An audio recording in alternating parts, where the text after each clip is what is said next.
Selected works of Mao Zedong. Talks at the Yenan Forum on Literature and Art, May 1942. Introduction, May 2, 1942. Comrades, you have been invited to this forum today to exchange ideas and examine the relationship between work in the literary and artistic fields and revolutionary work in general. Our aim is to ensure that revolutionary literature and art follow the correct path of development and provide better help to other revolutionary work in facilitating the overthrow of our national enemy and the accomplishment of the task of national liberation. In our struggle for the liberation of the Chinese people there are various fronts, among which there are the fronts of the pen and of the gun, the cultural and the military fronts. To defeat the enemy we must rely primarily on the army with guns. But this army alone is not enough. We must also have a cultural army, which is absolutely indispensable for uniting our own ranks and defeating the enemy. Since the May 4th movement, such a cultural army has taken shape in China, and it has helped the Chinese Revolution, gradually reduced the domain of China's feudal culture and of the comprador culture which serves imperialist aggression, and weakened their influence. To oppose the new culture, the Chinese reactionaries can now only pit quantity against quality. In other words, reactionaries have money, and though they can produce nothing good, they can go all out and produce in quantity. Literature and art have been an important and successful part of the cultural front since the May 4th movement. During the 10 years Civil War, the revolutionary literature and art movement grew greatly. That movement and the Revolutionary War both headed in the same general direction, but these two fraternal armies were not linked together in their practical work because the reactionaries had cut them off from each other. It is very good that since the outbreak of the War of Resistance against Japan, more and more revolutionary writers and artists have been coming to Yenan and our other anti-Japanese base areas. But it does not necessarily follow that, having come to the base areas, they have already integrated themselves completely with the masses of the people here. The two must be completely integrated if we are to push ahead with our revolutionary work. The purpose of our meeting today is precisely to ensure that literature and art fit well into the whole revolutionary machine as a component part, that they operate as powerful weapons for uniting and educating the people and for attacking and destroying the enemy, and that they help the people fight the enemy with one heart and one mind.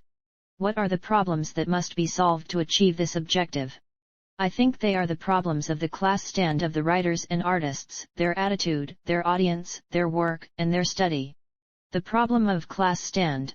Our stand is that of the proletariat and of the masses. For members of the Communist Party, this means keeping to the stand of the party, keeping to party spirit and party policy. Are there any of our literary and art workers who are still mistaken or not clear in their understanding of this problem? I think there are. Many of our comrades have frequently departed from the correct stand. The problem of attitude. From one's stand there follow specific attitudes towards specific matters. For instance, is one to extol or to expose? This is a question of attitude. Which attitude is wanted? I would say both. The question is, whom are you dealing with? There are three kinds of persons: the enemy, our allies in the united front, and our own people. The last are the masses and their vanguard. We need to adopt a different attitude towards each of the three. With regard to the enemy, that is, Japanese imperialism and all the other enemies of the people, the task of revolutionary writers and artists is to expose their duplicity and cruelty and at the same time to point out the inevitability of their defeat, so as to encourage the anti-Japanese army and people to fight staunchly with one heart and one mind for their overthrow. With regard to our different allies in the united front, our attitude should be one of both alliance and criticism, and there should be different kinds of alliance and different kinds of criticism. We support them in their resistance to Japan and praise them for any achievement. But if they are not active in the war of resistance, we should criticize them. If anyone opposes the Communist Party and the people and keeps moving down the path of reaction, we will firmly oppose him. As for the masses of the people, their toil and their struggle, their army and their party, we should certainly praise them. The people, too, have their shortcomings. Among the proletariat many retain petty bourgeois ideas, while both the peasants and the urban petty bourgeoisie have backward ideas. These are burdens hampering them in their struggle. We should be patient and spend a long time in educating them and helping them to get these loads off their backs and combat their own shortcomings and errors, so that they can advance with great strides. They have remolded themselves in struggle or are doing so, and our literature and art should depict this process. As long as they do not persist in their errors, we should not dwell on their negative side and consequently make the mistake of ridiculing them or, worse still, of being hostile to them. Our writings should help them to unite, to make progress, to press ahead with one heart and one mind, to discard what is backward and develop what is revolutionary, and should certainly not do the opposite. The problem of audience, i.e., the people for whom our works of literature and art are produced. In the Shenzi-Kansu-Ningxia border region and the anti-Japanese base areas of northern and central China, this problem differs from that in the Kuomintang areas, and differs still more from that in Shanghai before the War of Resistance. In the Shanghai period, the audience for works of revolutionary literature and art consisted mainly of a section of the students, office workers, and shop assistants. After the outbreak of the War of Resistance, the audience in the Kuomintang areas became somewhat wider, but it still consisted mainly of the same kind of people because the government there prevented the workers, peasants, and soldiers from having access to revolutionary literature and art. In our base areas the situation is entirely different. Here the audience for works of literature and art consists of workers, peasants, soldiers, and revolutionary cadres. There are students in the base areas, too, but they are different from students of the old type. They are either former or future cadres. The cadres of all types, fighters in the army, workers in the factories and peasants in the villages all want to read books and newspapers once they become literate, and those who are illiterate want to see plays and operas, look at drawings and paintings, sing songs, and hear music. They are the audience for our works of literature and art. Take the cadres alone. Do not think they are few, they far outnumber the readers of any book published in the Kuomintang areas. There, an edition usually runs to only 2,000 copies, and even 3 editions add up to only 6,000, but as for the cadres in the base areas, in Yenan alone there are more than 10,000 who read books. Many of them, moreover, are tempered revolutionaries of long standing, who have come from all parts of the country and will go out to work in different places, so it is very important to do educational work among them. Our literary and art workers must do a good job in this respect. Since the audience for our literature and art consists of workers, peasants, and soldiers and of their cadres, the problem arises of understanding them and knowing them well. A great deal of work has to be done in order to understand them and know them well, to understand and know well all the different kinds of people and phenomena in the party and government organizations, in the villages and factories and in the 8th Route and New 4th Armies. Our writers and artists have their literary and art work to do, but their primary task is to understand people and know them well. In this regard, how have matters stood with our writers and artists? I would say they have been lacking in knowledge and understanding. They have been like a hero with no place to display his prowess. What does lacking in knowledge mean? Not knowing people well. The writers and artists do not have a good knowledge either of those whom they describe or of their audience, indeed they may hardly know them at all. They do not know the workers or peasants or soldiers well, and do not know the cadres well either. What does lacking in understanding mean? Not understanding the language, that is, not being familiar with the rich, lively language of the masses. Since many writers and artists stand aloof from the masses and lead empty lives, naturally they are unfamiliar with the language of the people. Accordingly, their works are not only insipid in language but often contain nondescript expressions of their own coining which run counter to popular usage. Many comrades like to talk about a mass style. But what does it really mean? It means that the thoughts and feelings of our writers and artists should be fused with those of the masses of workers, peasants, and soldiers. To achieve this fusion, they should conscientiously learn the language of the masses.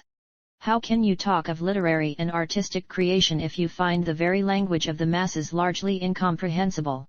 By a hero with no place to display his prowess, we mean that your collection of great truths is not appreciated by the masses. The more you put on the airs of a veteran before the masses and play the hero, the more you try to peddle such stuff to the masses, the less likely they are to accept it. If you want the masses to understand you, if you want to be one with the masses, you must make up your mind to undergo a long and even painful process of tempering. Here I might mention the experience of how my own feelings changed.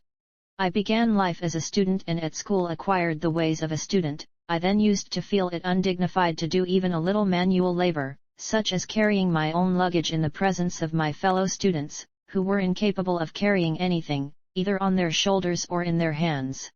At that time I felt that intellectuals were the only clean people in the world, while in comparison workers and peasants were dirty. I did not mind wearing the clothes of other intellectuals, believing them clean, but I would not put on clothes belonging to a worker or peasant, believing them dirty.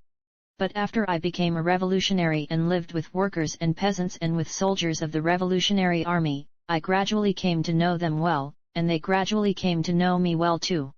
It was then, and only then, that I fundamentally changed the bourgeois and petty bourgeois feelings implanted in me in the bourgeois schools.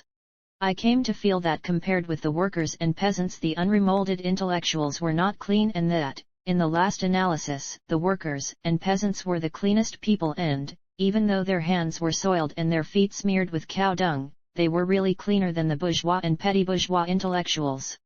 That is what is meant by a change in feelings, a change from one class to another. If our writers and artists who come from the intelligentsia want their works to be well received by the masses, they must change and remold their thinking and their feelings. Without such a change, without such remolding, they can do nothing well and will be misfits. The last problem is study, by which I mean the study of Marxism-Leninism and of society. Anyone who considers himself a revolutionary Marxist writer, and especially any writer who is a member of the Communist Party, must have a knowledge of Marxism-Leninism. At present, however, some comrades are lacking in the basic concepts of Marxism. For instance, it is a basic Marxist concept that being determines consciousness, that the objective realities of class struggle and national struggle determine our thoughts and feelings. But some of our comrades turn this upside down and maintain that everything ought to start from love. Now as for love, in a class society there can be only class love, but these comrades are seeking a love transcending classes, love in the abstract and also freedom in the abstract, truth in the abstract, human nature in the abstract, etc. This shows that they have been very deeply influenced by the bourgeoisie. They should thoroughly rid themselves of this influence and modestly study Marxism-Leninism. It is right for writers and artists to study literary and artistic creation, but the science of Marxism-Leninism must be studied by all revolutionaries, writers, and artists not excepted. Writers and artists should study society, that is to say, should study the various classes in society, their mutual relations and respective conditions, their physiognomy and their psychology. Only when we grasp all this clearly can we have a literature and art that is rich in content and correct in orientation. I am merely raising these problems today by way of introduction. I hope all of you will express your views on these and other relevant problems. Conclusion: May 23, 1942. Comrades, our forum has had 3 meetings this month. In the pursuit of truth we have carried on spirited debates in which scores of party and non-party comrades have spoken, laying bare the issues and making them more concrete. This, I believe, will very much benefit the whole literary and artistic movement. In discussing a problem, we should start from reality and not from definitions. We would be following a wrong method if we first looked up definitions of literature and art in textbooks and then used them to determine the guiding principles for the present-day literary and artistic movement and to judge the different opinions and controversies that arise today. We are Marxists, and Marxism teaches that in our approach to a problem we should start from objective facts, not from abstract definitions, and that we should derive our guiding principles, policies, and measures from an analysis of these facts. We should do the same in our present discussion of literary and artistic work. What are the facts at present? The facts are, the war of resistance against Japan which China has been fighting for 5 years, the worldwide anti-fascist war, the vacillations of China's big landlord class and big bourgeoisie in the war of resistance and their policy of high-handed oppression of the people, the revolutionary movement in literature and art since the May 4th movement, its great contributions to the revolution during the last 23 years and its many shortcomings, the anti-Japanese democratic base areas of the Eighth Route and new Fourth Armies and the integration of large numbers of writers and artists with these armies and with the workers and peasants in these areas, the difference in both environment and tasks between the writers and artists in the base areas and those in the Kuomintang areas, and the controversial issues concerning literature and art which have arisen in Yenan and the other anti-Japanese base areas. These are the actual, undeniable facts in the light of which we have to consider our problems. What then is the crux of the matter? In my opinion, it consists fundamentally of the problems of working for the masses and how to work for the masses. Unless these two problems are solved, or solved properly, our writers and artists will be ill-adapted to their environment and their tasks and will come up against a series of difficulties from without and within. My concluding remarks will center on these two problems and also touch upon some related ones. The first problem is, literature and art for whom? This problem was solved long ago by Marxists, especially by Lenin. As far back as 1905, Lenin pointed out emphatically that our literature and art should serve the millions and tens of millions of working people. For comrades engaged in literary and artistic work in the anti-Japanese base areas, it might seem that this problem is already solved and needs no further discussion. Actually, that is not the case. Many comrades have not found a clear solution. Consequently, their sentiments, their works, their actions, and their views on the guiding principles for literature and art have inevitably been more or less at variance with the needs of the masses and of the practical struggle. Of course, among the numerous men of culture, writers, artists, and other literary and artistic workers engaged in the great struggle for liberation together with the Communist Party and the Eighth Route and New Fourth Armies, a few may be careerists who are with us only temporarily, but the overwhelming majority are working energetically for the common cause. By relying on these comrades, we have achieved a great deal in our literature, drama, music, and fine arts. Many of these writers and artists have begun their work since the outbreak of the War of Resistance. Many others did much revolutionary work before the war, endured many hardships and influenced broad masses of the people by their activities and works. Why do we say, then, that even among these comrades there are some who have not reached a clear solution of the problem of whom literature and art are for? Is it conceivable that there are still some who maintain that revolutionary literature and art are not for the masses of the people but for the exploiters and oppressors? Indeed, literature and art exist which are for the exploiters and oppressors. Literature and art for the landlord class are feudal literature and art. Such were the literature and art of the ruling class in China's feudal era. To this day such literature and art still have considerable influence in China. Literature and art for the bourgeoisie are bourgeois literature and art. People like Liang Shichu, to whom Lu Xun criticized, talk about literature and art as transcending classes, but in fact they uphold bourgeois literature and art and oppose proletarian literature and art. Then literature and art exist which serve the imperialists, for example, the works of Zhou Tsojun, Chang Zuping III and their like, which we call traitor literature and art. With us, literature and art are for the people, not for any of the above groups. We have said that China's new culture at the present stage is an anti-imperialist, anti-feudal culture of the masses of the people under the leadership of the proletariat. Today, anything that is truly of the masses must necessarily be led by the proletariat. Whatever is under the leadership of the bourgeoisie cannot possibly be of the masses. Naturally, the same applies to the new literature and art which are part of the new culture. We should take over the rich legacy and the good traditions in literature and art that have been handed down from past ages in China and foreign countries, but the aim must still be to serve the masses of the people. Nor do we refuse to utilize the literary and artistic forms of the past, but in our hands these old forms, remolded and infused with new content, also become something revolutionary in the service of the people. Who, then, are the masses of the people? The broadest sections of the people, constituting more than 90% of our total population, are the workers, peasants, soldiers, and urban petty bourgeoisie. Therefore, our literature and art are first for the workers, the class that leads the revolution. Secondly, they are for the peasants, the most numerous and most steadfast of our allies in the revolution. Thirdly, they are for the armed workers and peasants, namely, the Eighth Route and New Fourth Armies and the other armed units of the people, which are the main forces of the Revolutionary War. Fourthly, they are for the laboring masses of the urban petty bourgeoisie and for the petty bourgeois intellectuals, both of whom are also our allies in the revolution and capable of long-term cooperation with us. These four kinds of people constitute the overwhelming majority of the Chinese nation, the broadest masses of the people. Our literature and art should be for the four kinds of people we have enumerated. To serve them, we must take the class stand of the proletariat and not that of the petty bourgeoisie. Today, writers who cling to an individualist, petty bourgeois stand cannot truly serve the masses of revolutionary workers, peasants, and soldiers.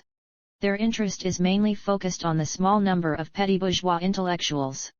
This is the crucial reason why some of our comrades cannot correctly solve the problem of for whom. In saying this, I am not referring to theory. In theory, or in words, no one in our ranks regards the masses of workers, peasants, and soldiers as less important than the petty bourgeois intellectuals. I am referring to practice, to action. In practice, in action, do they regard petty bourgeois intellectuals as more important than workers, peasants, and soldiers? I think they do. Many comrades concern themselves with studying the petty bourgeois intellectuals and analyzing their psychology, and they concentrate on portraying these intellectuals and excusing or defending their shortcomings, instead of guiding the intellectuals to join with them in getting closer to the masses of workers, peasants, and soldiers, taking part in the practical struggles of the masses, portraying and educating the masses.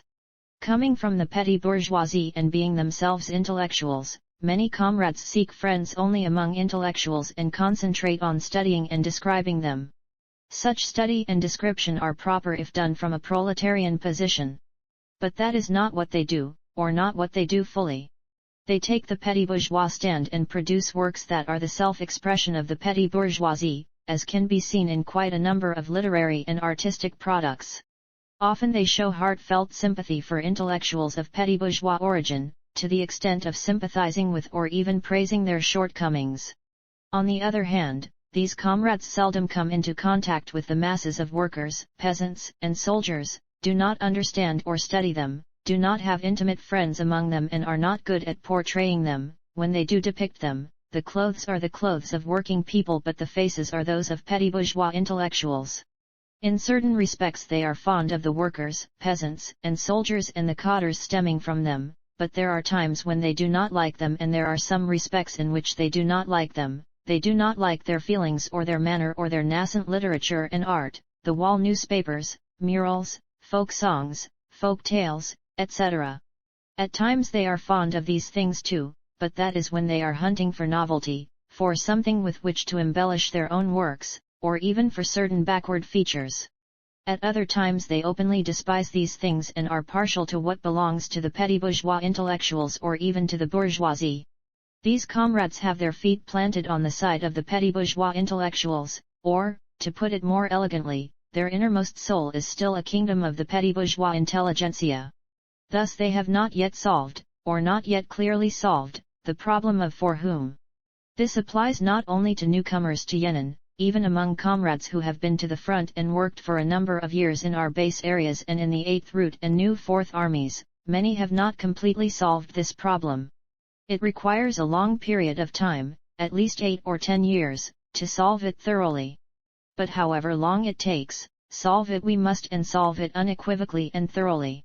Our literary and art workers must accomplish this task and shift their stand. They must gradually move their feet over to the side of the workers, peasants, and soldiers, to the side of the proletariat, through the process of going into their very midst and into the thick of practical struggles and through the process of studying Marxism and society.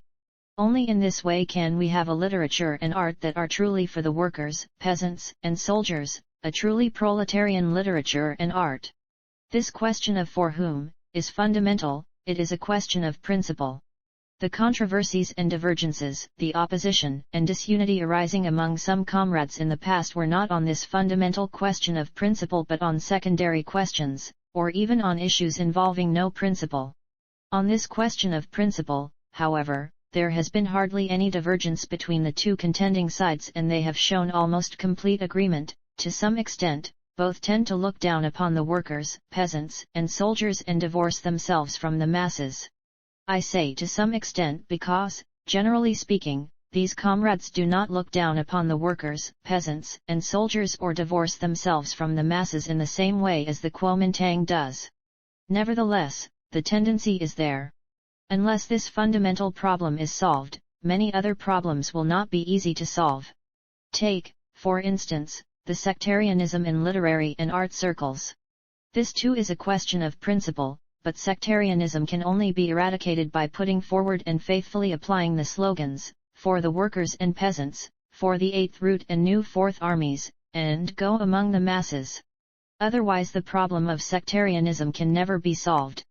Lu Xun, namely Lu Su or Zhou Shuren once said, "A common aim is the prerequisite for a united front.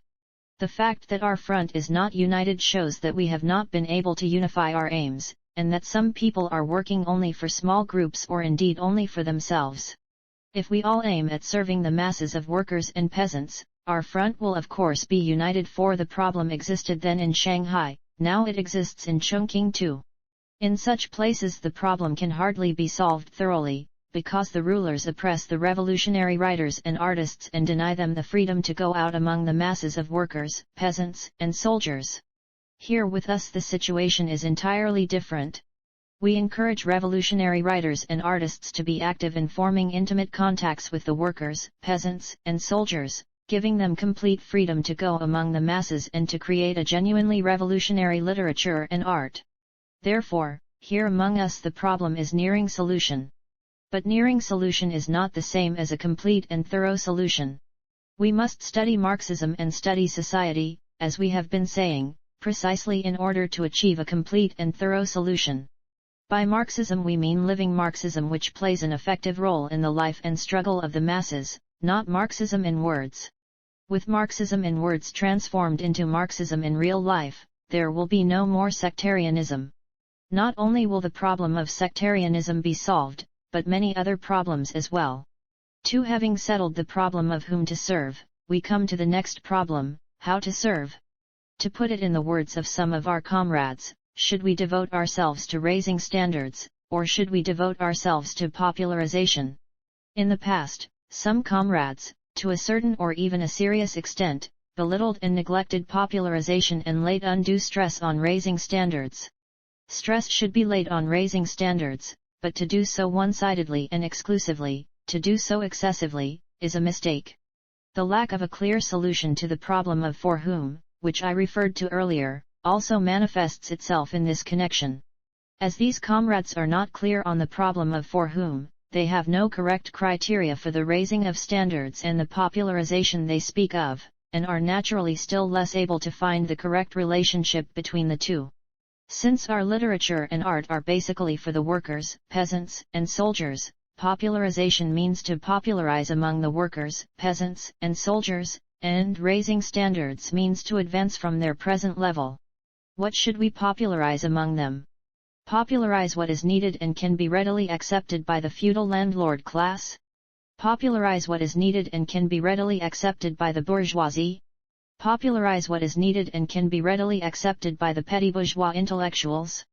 No, none of these will do. We must popularize only what is needed and can be readily accepted by the workers, peasants, and soldiers themselves. Consequently, prior to the task of educating the workers, peasants, and soldiers, there is the task of learning from them. This is even more true of raising standards.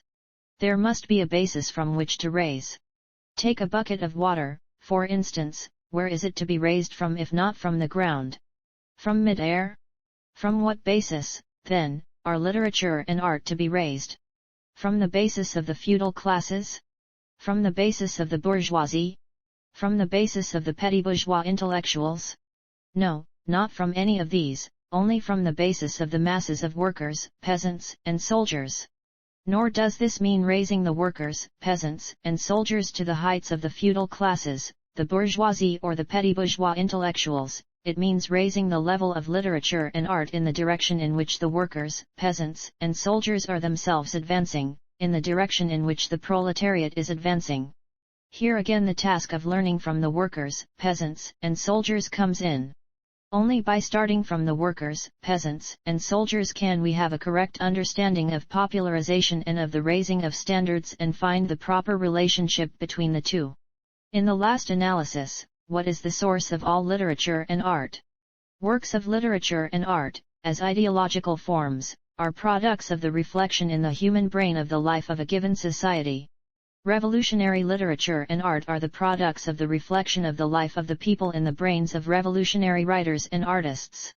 The life of the people is always a mine of the raw materials for literature and art, materials in their natural form, materials that are crude, but most vital, rich, and fundamental. They make all literature and art seem pallid by comparison. They provide literature and art with an inexhaustible source, their only source. They are the only source, for there can be no other. Some may ask, is there not another source in books, in the literature and art of ancient times and of foreign countries? In fact, the literary and artistic works of the past are not a source but a stream. They were created by our predecessors and the foreigners out of the literary and artistic raw materials they found in the life of the people of their time and place. We must take over all the fine things in our literary and artistic heritage, critically assimilate whatever is beneficial, and use them as examples when we create works out of the literary and artistic raw materials in the life of the people of our own time and place.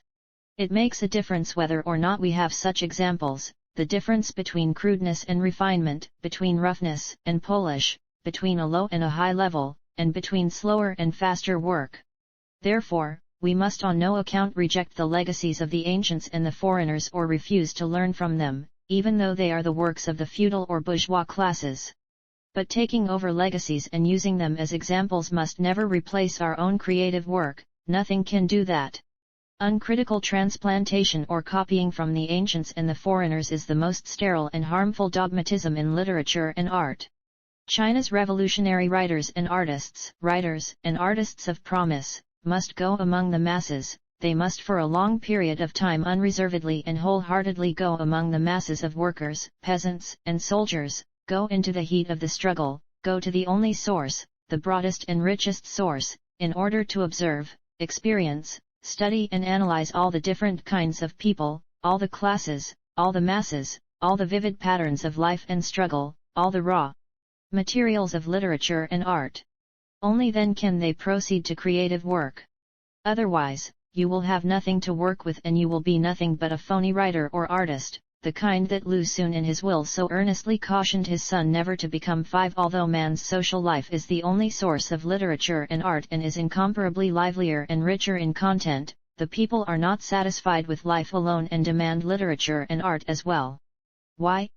Because, while both are beautiful, life as reflected in works of literature and art can and ought to be on a higher plane, more intense, more concentrated, more typical, nearer the ideal, and therefore more universal than actual everyday life.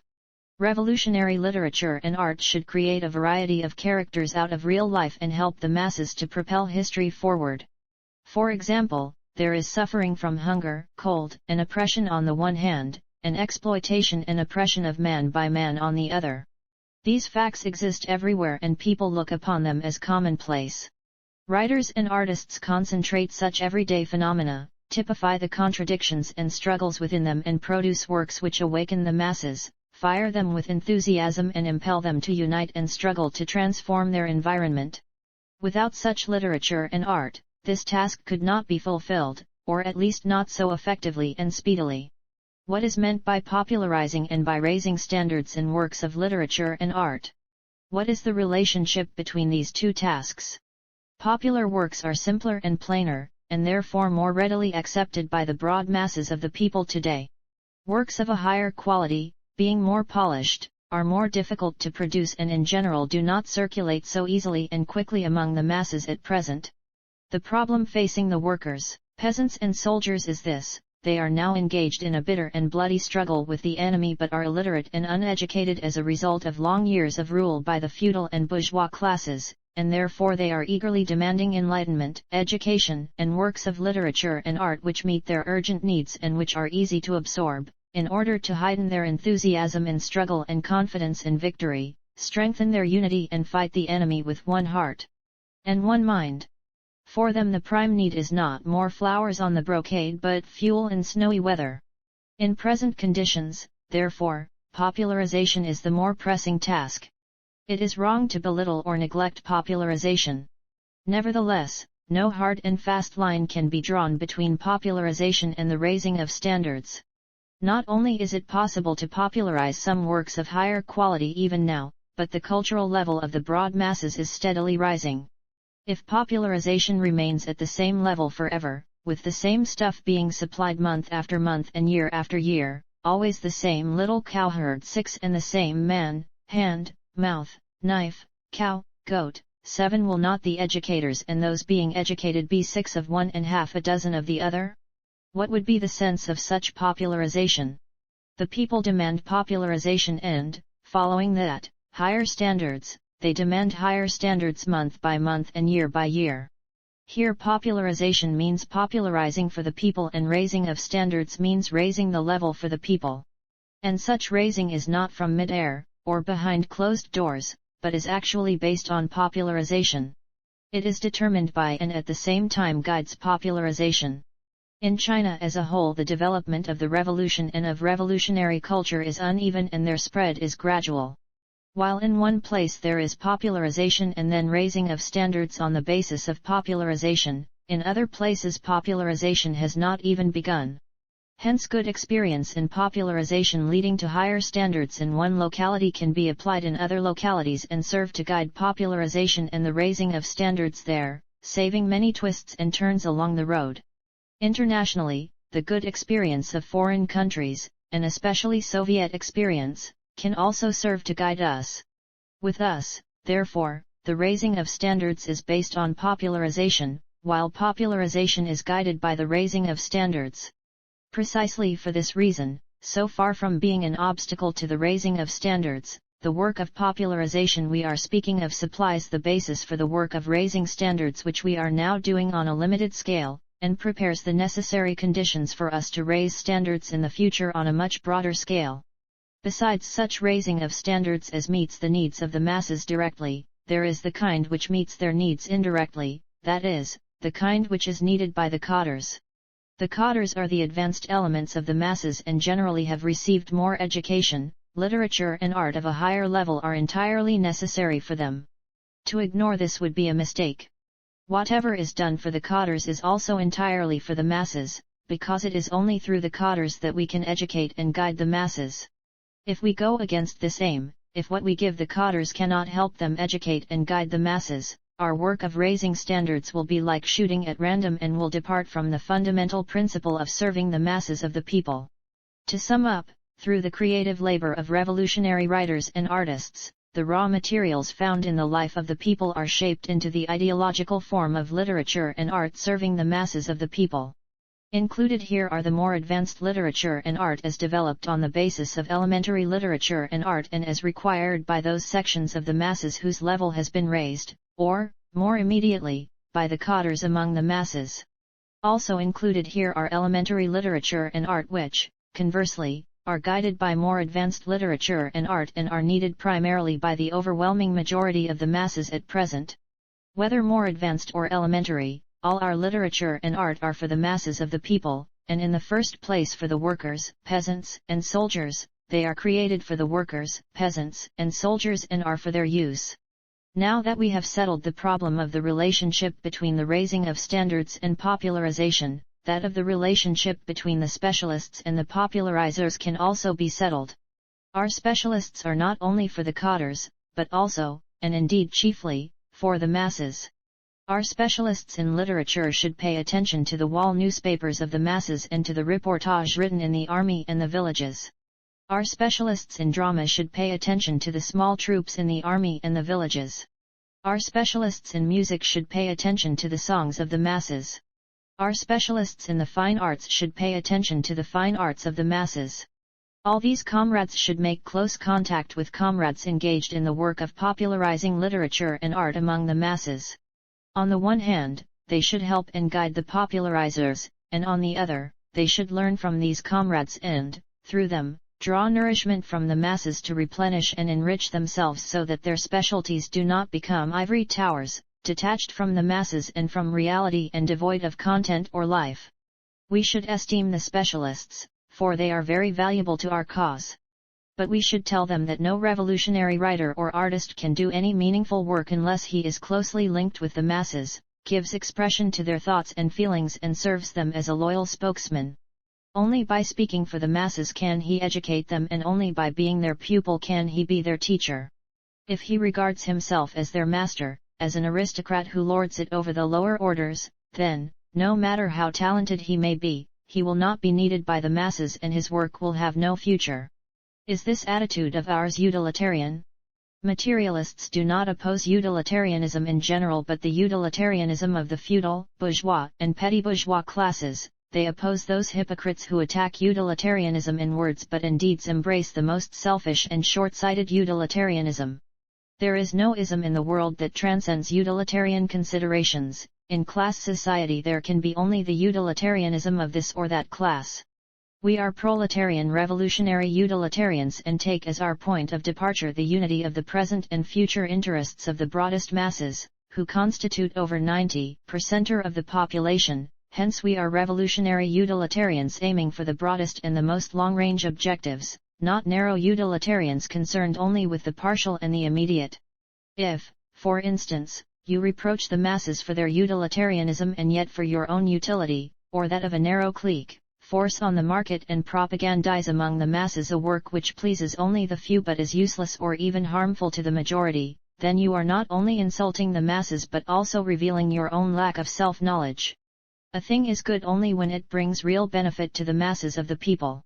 Your work may be as good as the spring snow, but if for the time being it caters only to the few and the masses are still singing the song of the rustic poor, you will get nowhere by simply scolding them instead of trying to raise their level. The question now is to bring about a unity between the spring snow and the song of the rustic poor, between higher standards and popularization.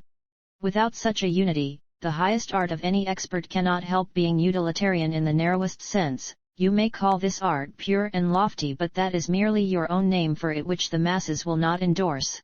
Once we have solved the problems of fundamental policy, of serving the workers, peasants, and soldiers and of how to serve them, such other problems as whether to write about the bright or the dark side of life and the problem of unity will also be solved. If everyone agrees on the fundamental policy, it should be adhered to by all our workers, all our schools, publications, and organizations in the field of literature and art and in all our literary and artistic activities. It is wrong to depart from this policy and anything at variance with it must be duly corrected. 3. Since our literature and art are for the masses of the people, we can proceed to discuss a problem of inter-party relations, i.e., the relation between the party's work in literature and art and the party's work as a whole, and in addition a problem of the party's external relations, i.e., the relation between the party's work in literature and art and the work of non-party people in this field, a problem of the united front in literary and art circles. Let us consider the first problem. In the world today all culture, all literature, and art belong to definite classes and are geared to definite political lines. There is in fact no such thing as art for art's sake, art that stands above classes or art that is detached from or independent of politics. Proletarian literature and art are part of the whole proletarian revolutionary cause, they are, as Lenin said, cogs and wheels 9 in the whole revolutionary machine. Therefore, party work in literature and art occupies a definite and assigned position in party revolutionary work as a whole and is subordinated to the revolutionary tasks set by the party in a given revolutionary period. Opposition to this arrangement is certain to lead to dualism or pluralism, and in essence amounts to politics Marxist, art bourgeois, as with Trotsky. We do not favor overstressing the importance of literature and art, but neither do we favor underestimating their importance. Literature and art are subordinate to politics, but in their turn exert a great influence on politics. Revolutionary literature and art are part of the whole revolutionary cause, they are cogs and wheels in it, and though in comparison with certain other and more important parts they may be less significant and less urgent and may occupy a secondary position, nevertheless, they are indispensable cogs and wheels in the whole machine, an indispensable part of the entire revolutionary cause. If we had no literature and art even in the broadest and most ordinary sense, we could not carry on the revolutionary movement and win victory. Failure to recognize this is wrong. Furthermore, when we say that literature and art are subordinate to politics, we mean class politics, the politics of the masses, not the politics of a few so-called statesmen. Politics, whether revolutionary or counter-revolutionary, is the struggle of class against class, not the activity of a few individuals. The revolutionary struggle on the ideological and artistic fronts must be subordinate to the political struggle, because only through politics can the needs of the class and the masses find expression in concentrated form. Revolutionary statesmen, the political specialists who know the science or art of revolutionary politics, are simply the leaders of millions upon millions of statesmen, the masses. Their task is to collect the opinions of these mass statesmen, sift and refine them, and return them to the masses, who then take them and put them into practice. They are therefore not the kind of aristocratic statesmen who work behind closed doors and fancy they have a monopoly of wisdom. Herein lies the difference in principle between proletarian statesmen and decadent bourgeois statesmen. This is precisely why there can be complete unity between the political character of our literary and artistic works and their truthfulness. It would be wrong to fail to realize this and to debase the politics and the statesmen of the proletariat. Let us consider next the question of the united front in the world of literature and art. Since literature and art are subordinate to politics, and since the fundamental problem in China's politics today is resistance to Japan, our party writers and artists must in the first place unite on this issue of resistance to Japan with all non-party writers and artists, ranging from party sympathizers and petty bourgeois writers and artists to all those writers and artists of the bourgeois and landlord classes who are in favor of resistance to Japan. Secondly, we should unite with them on the issue of democracy. On this issue there is a section of anti-Japanese writers and artists who do not agree with us, so the range of unity will unavoidably be somewhat more limited. Thirdly, we should unite with them on issues peculiar to the literary and artistic world, questions of method and style in literature and art. Here again, as we are for socialist realism and some people do not agree, the range of unity will be narrower still. While on one issue there is unity, on another there is struggle, there is criticism. The issues are at once separate and interrelated, so that even on the very ones which give rise to unity, such as resistance to Japan, there are at the same time struggle and criticism. In a united front, all unity and no struggle, and all struggle and no unity are both wrong policies, as with the right capitulationism and tailism, or the left exclusivism and sectarianism, practiced by some comrades in the past. This is as true in literature and art as in politics. The petty bourgeois writers and artists constitute an important force among the forces of the united front in literary and art circles in China. There are many shortcomings in both their thinking and their works, but, comparatively speaking, they are inclined towards the revolution and are close to the working people. Therefore, it is an especially important task to help them overcome their shortcomings and to win them over to the front which serves the working people. For literary and art criticism is one of the principal methods of struggle in the world of literature and art. It should be developed and, as comrades have rightly pointed out, our past work in this respect has been quite inadequate. Literary and art criticism is a complex question which requires a great deal of special study. Here I shall concentrate only on the basic problem of criteria in criticism. I shall also comment briefly on a few specific problems raised by some comrades and on certain incorrect views. In literary and art criticism there are two criteria, the political and the artistic.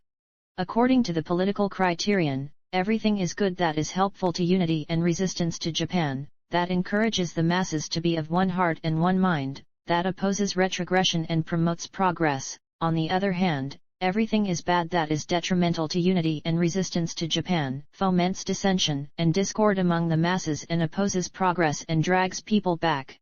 How can we tell the good from the bad? By the motive, the subjective intention, or by the effect, social practice. Idealists stress motive and ignore effect, while mechanical materialists stress effect and ignore motive. In contradistinction to both, we dialectical materialists insist on the unity of motive and effect. The motive of serving the masses is inseparably linked with the effect of winning their approval, the two must be united. The motive of serving the individual or a small clique is not good, nor is it good to have the motive of serving the masses without the effect of winning their approval and benefiting them. In examining the subjective intention of a writer or artist, that is, whether his motive is correct and good, we do not judge by his declarations but by the effect of his actions, mainly his works, on the masses and society. The criterion for judging subjective intention or motive is social practice and its effect. We want no sectarianism in our literary and art criticism and, subject to the general principle of unity for resistance to Japan, we should tolerate literary and art works with a variety of political attitudes.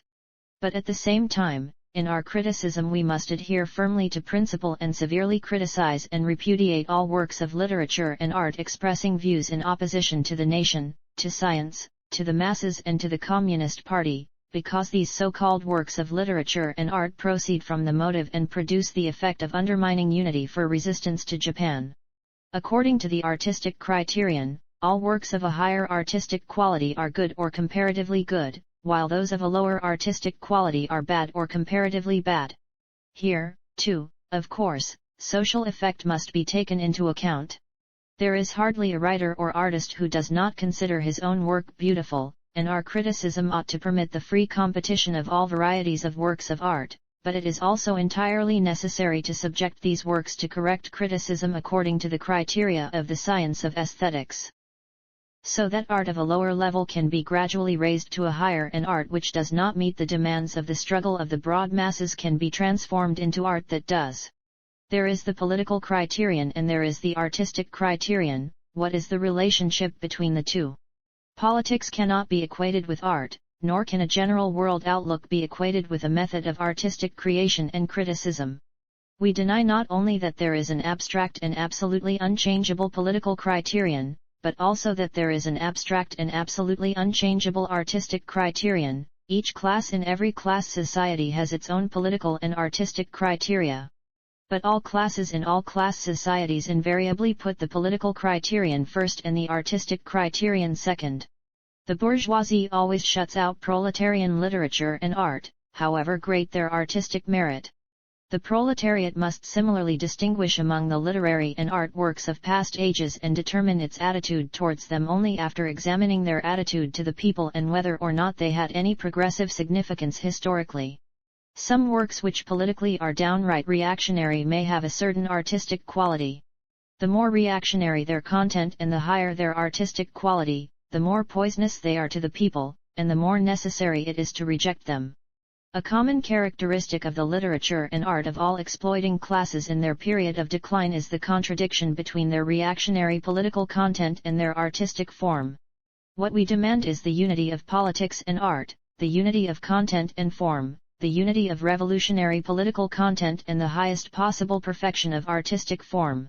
Works of art which lack artistic quality have no force, however progressive they are politically.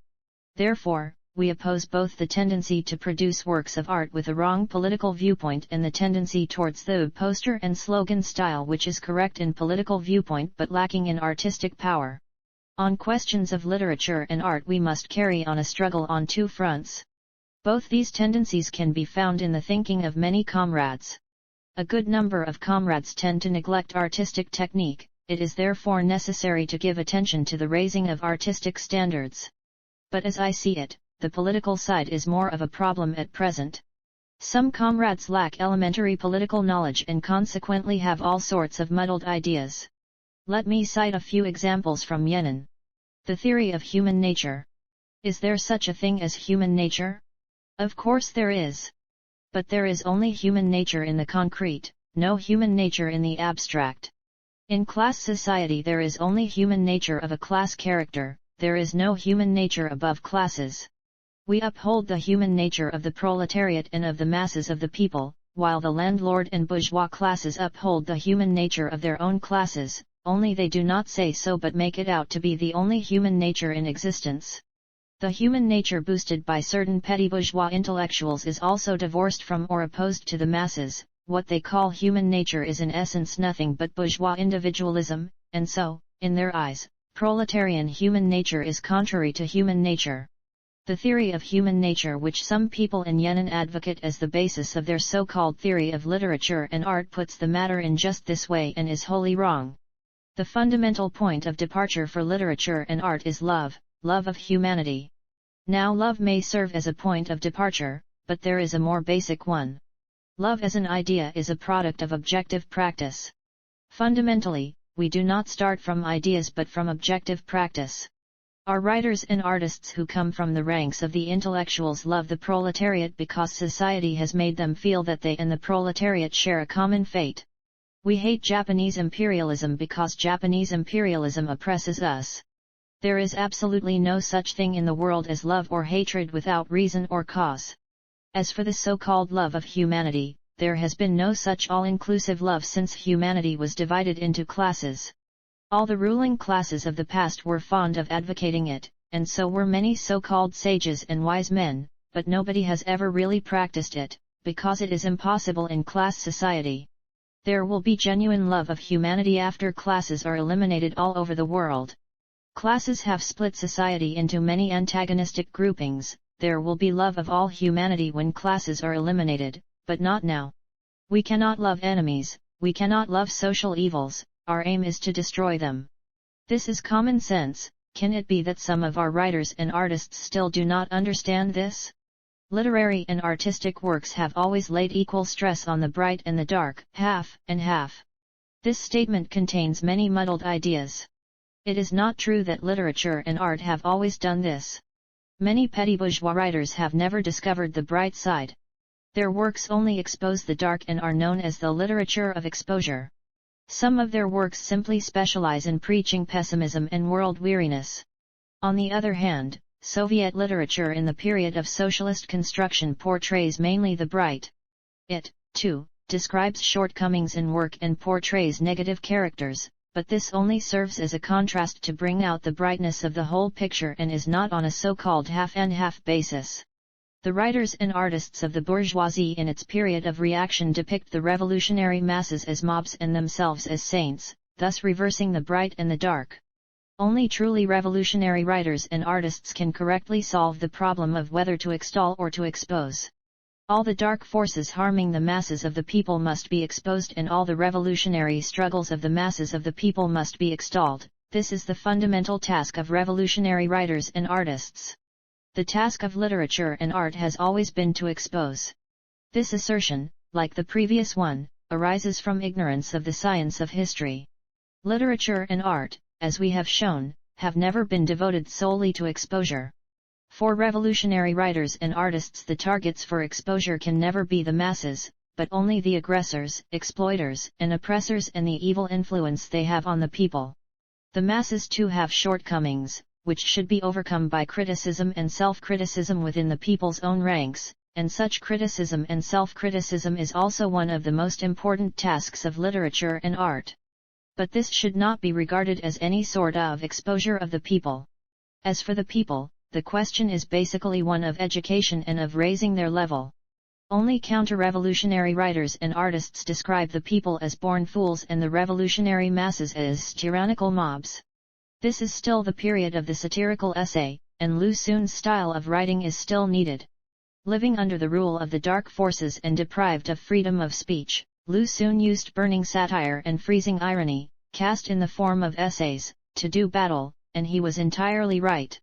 We, too, must hold up to sharp ridicule the fascists, the Chinese reactionaries and everything that harms the people, but in the Shenzi-Kansu-Ningxia border region and the anti-Japanese base areas behind the enemy lines, where democracy and freedom are granted in full to the revolutionary writers and artists and withheld only from the counter-revolutionaries, the style of the essay should not simply be like Lu Xun's.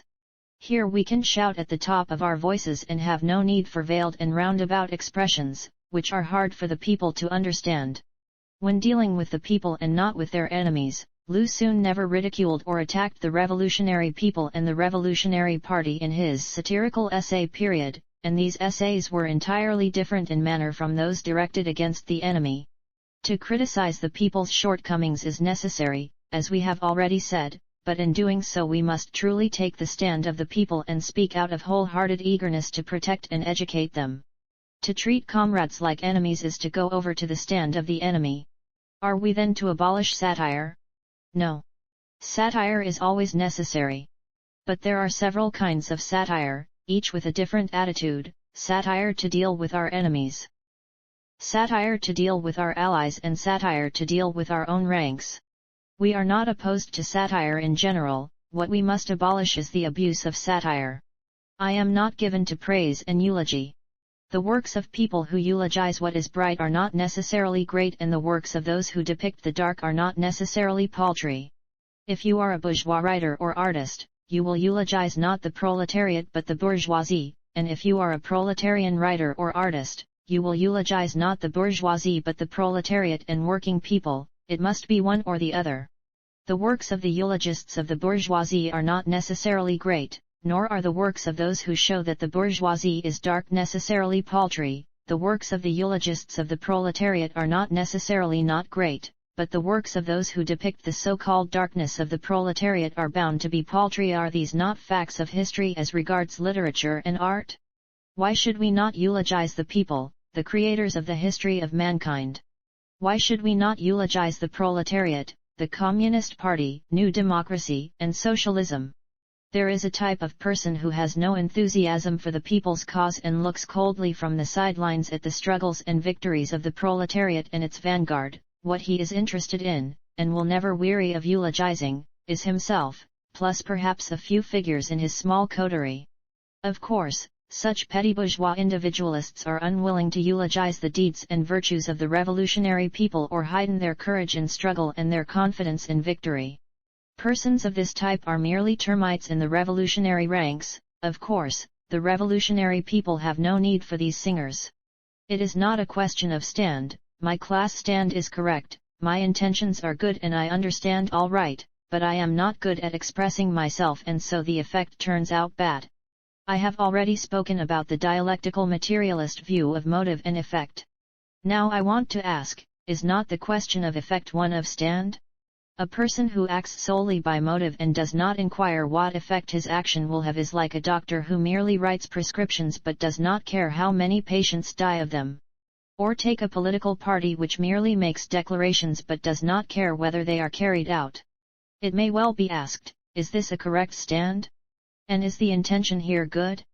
Of course, mistakes may occur even though the effect has been taken into account beforehand, but is the intention good when one continues in the same old rut after facts have proved that the effect is bad? In judging a party or a doctor, we must look at practice, at the effect. The same applies in judging a writer. A person with truly good intentions must take the effect into account, sum up experience and study the methods or, in creative work, study the technique of expression.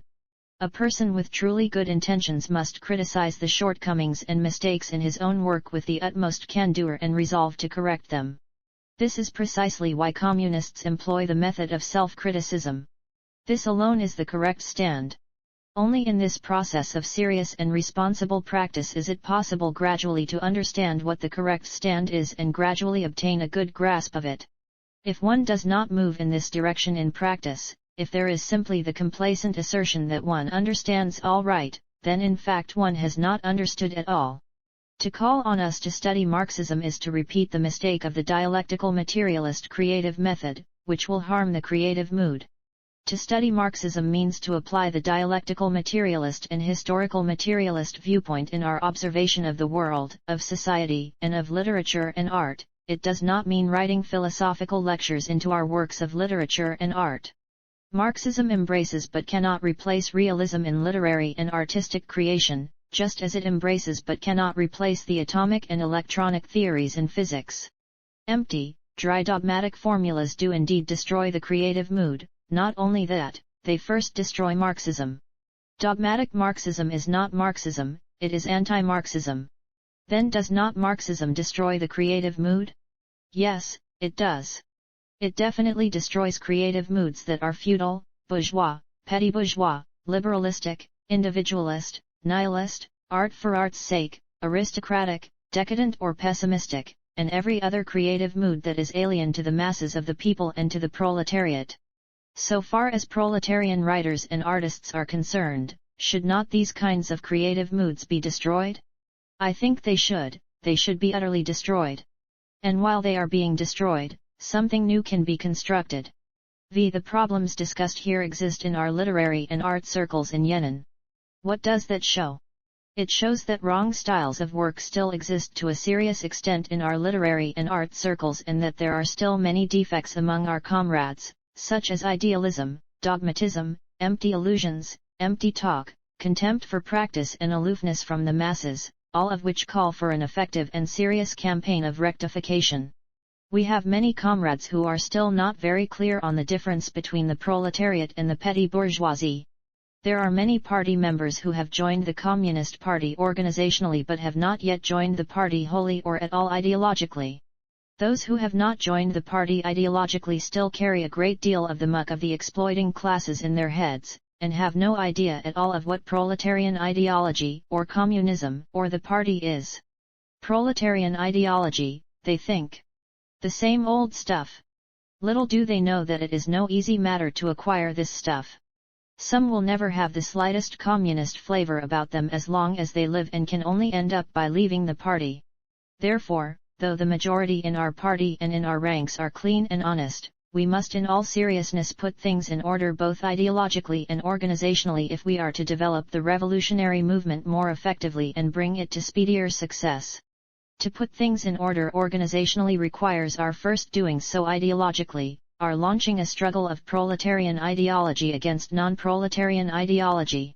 An ideological struggle is already underway in literary and art circles in Yenan, and it is most necessary.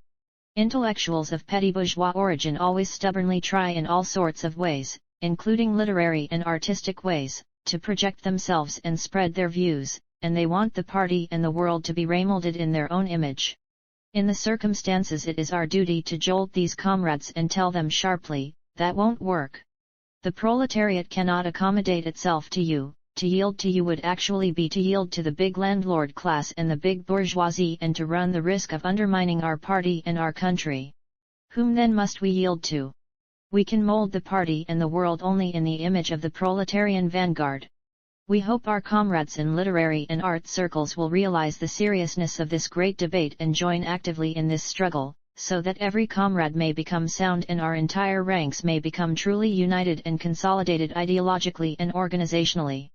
Because of confusion in their thinking, many of our comrades are not quite able to draw a real distinction between our revolutionary base areas and the Kuomintang areas, and they make many mistakes as a consequence. A good number of comrades have come here from the garrets of Shanghai, and in coming from those garrets to the revolutionary base areas, they have passed not only from one kind of place to another but from one historical epoch to another. One society is semi-feudal, semi-colonial, under the rule of the big landlords and big bourgeoisie. The other is a revolutionary new democratic society under the leadership of the proletariat. To come to the revolutionary bases means to enter an epoch unprecedented in the thousands of years of Chinese history, an epoch in which the masses of the people wield state power. Here the people around us and the audience for our propaganda are totally different. The past epoch is gone, never to return. Therefore, we must integrate ourselves with the new masses without any hesitation.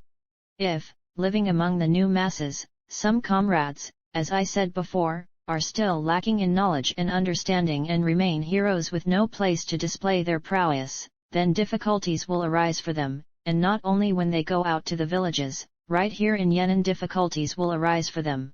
Some comrades may think, well, I had better continue writing for the readers in the Great Rear area, it is a job I know well and has national significance. This idea is entirely wrong. The Great Rear area is also changing. Readers there expect authors in the revolutionary base areas to tell about the new people and the new world and not to bore them with the same old tales. Therefore, the more a work is written for the masses in the revolutionary base areas, the more national significance will it have. Fediev in the Debacle 11 only told the story of a small guerrilla unit and had no intention of pandering to the palate of readers in the old world, yet the book has exerted worldwide influence. At any rate in China its influence is very great, as you know.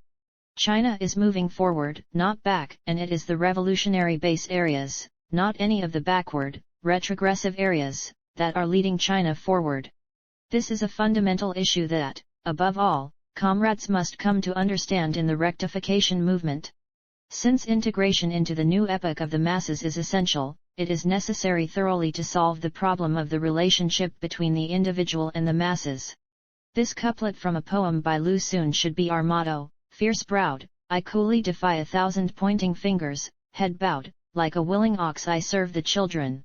12 The 1,000 pointing fingers are our enemies, and we will never yield to them, no matter how ferocious.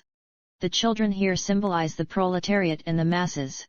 All communists, all revolutionaries, all revolutionary literary and art workers should learn from the example of Lu Xun and be oxen for the proletariat and the masses, bending their backs to the task until their dying day. Intellectuals who want to integrate themselves with the masses, who want to serve the masses, must go through a process in which they and the masses come to know each other well. This process may, and certainly will, involve much pain and friction, but if you have the determination, you will be able to fulfill these requirements. Today I have discussed only some of the problems of fundamental orientation for our literature and art movement. Many specific problems remain which will require further study. I am confident that comrades here are determined to move in the direction indicated. I believe that in the course of the rectification movement and in the long period of study and work to come, you will surely be able to bring about a transformation in yourselves and in your works, to create many fine works which will be warmly welcomed by the masses of the people, and to advance the literature and art movement in the revolutionary base areas and throughout China to a glorious new stage. Notes 1. C.V. Lenin, Party Organization and Party Literature, in which he described the characteristics of proletarian literature as follows: it will be a free literature, because the idea of socialism and sympathy with the working people, and not greed or careerism, will bring ever new forces to its ranks. It will be a free literature, because it will serve, not some satiated heroine, not the bored upper 10,000 suffering from fatty degeneration, but the millions and tens of millions of working people, the flower of the country, its strength and its future. It will be a free literature, enriching the last word in the revolutionary thought of mankind with the experience and living work of the socialist proletariat, bringing about permanent interaction between the experience of the past, scientific socialism, the completion of the development of socialism from its primitive, utopian forms, and the experience of the present struggle of the worker comrades. Collected Works, Eng ed., FLPH, Moscow, 1962, Volume X, pages 48-49. Tu Liang Shichu, a member of the Counter-Revolutionary National Socialist Party, for a long time propagated reactionary American bourgeois ideas on literature and art. He stubbornly opposed the revolution and reviled revolutionary literature and art. 3. Zhou Tsozhen and Chang Zeping capitulated to the Japanese aggressors after the Japanese occupied Peking and Shanghai in 1937. 4. Lu Xun, My View on the League of Left-Wing Writers in the collection Two Hearts, Complete Works, Chin. ed., Volume 4. 5. C. Lu Xun's essay, Death, in the Addenda, the last collection of essays written in a garret in the Quasi-Concession, Complete Works. Chin. ed., Volume 6. 6. The Little Cowherd is a popular Chinese folk operetta with only two people acting in it, a cowherd and a village girl, who sing a question-and-answer duet. In the early days of the War of Resistance against Japan, this form was used, with new words, for anti-Japanese propaganda and for a time found great favor with the public. 7. The Chinese characters for these 6 words are written simply, with only a few strokes, and were usually included in the first lessons in old primers. 8. The Spring Snow and the Song of the Rustic Poor were songs of the Kingdom of Chu in the 3rd century BC. The music of the first was on a higher level than that of the second. As the story is told in Sung Yu's reply to the King of Chu in Prince Chao Ming's anthology of prose and poetry, when someone sang the Spring Snow in the Chu capital, only a few dozen people joined in, but when the Song of the Rustic Poor was sung, thousands did so. 9. C.V. Lenin, Party Organization and Party Literature. Literature must become part of the common cause of the proletariat, a cog and a screw of one single great social democratic mechanism set in motion by the entire politically conscious vanguard of the entire working class. Collected Works, ENGEA, FLPH, Moscow, I-962, Volume X, p. 45. 10. The Great Rear Area was the name given during the War of Resistance to the vast areas under Kuomintang control in southwestern and northwestern China which were not occupied by the Japanese invaders, as distinguished from the small rear area, the anti-Japanese base areas behind the enemy lines under the leadership of the Communist Party. 11. The debacle by the famous Soviet writer Alexander Fedyaev was published in 1927 and translated into Chinese by Lu Xun. The novel describes the struggle of a partisan detachment of workers, peasants, and revolutionary intellectuals in Siberia against the counter-revolutionary brigands during the Soviet Civil War. 12. This couplet is from Lu Xun's In Mockery of Myself in the collection Outside the Collection, Complete Works Chin. ed. Volume 7. Transcription by the Maoist Documentation Project. HTML revised 2004 by Marxists.org. Selected works of Mao Zedong.